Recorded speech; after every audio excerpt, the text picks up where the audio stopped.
அது மாதிரி யாரும் தொகுதியை பற்றியோ கூட்டணியை பற்றியோ யாருமே பேசலை, விவாதிக்கலை. கட்சி வளர்ச்சியை பற்றி தான் பேசினாங்க. இது இட்டு கட்டி பத்திரிகையில் யாரோ தவறான செய்தியை கொடுக்குறாங்க. எங்களுடைய இந்தியா கூட்டணி என்பது நம்முடைய முதலமைச்சர், மாண்புமிகு முதலமைச்சர் அண்ணன் தளபதி தலைமையில் வலிமையாக வலுவாக எஃகு கோட்டை போன்று இருக்கிறது.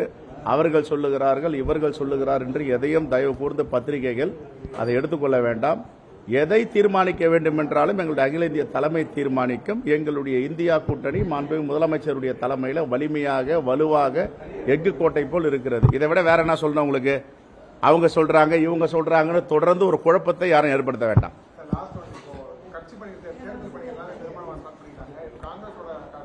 நாங்க கிராம கமிட்டி ஃபுல் ஸ்விங்ல போயிட்டு இருக்கு. 75% தொட போகிறோம். இன்னும் ஓரிரு மாதங்கள்ல 100% தொடுவோம். நன்றி. இந்தியா கூட்டணி வலிமையா இருக்கு, வலிமையா இருக்கு, வலிமையா இருக்கு. இதை விட என்ன சொல்லணும்? இந்தியாலேயே தமிழ்நாட்டில் இருக்கிற ஒரு வலிமையான கூட்டணி மாதிரி எங்கேயாவது இருக்கா? நீங்க சொல்லுங்க. வலிமையா இருக்கிறோம். உங்களுக்கு பல சந்தேகங்கள் இருக்கு. அடுத்த ஆட்சியும் இந்தியா கூட்டணி ஆட்சி தான் வரப்போகுதுங்க. பிளே ஸ்டோர் மற்றும் ஆப் ஸ்டோரில் இருந்து பாலிமர் செயலியை QR கோடு மூலம் பதிவிறக்கம் செய்யுங்கள். செய்திகளை உடனுக்குடன் பெறுங்கள்.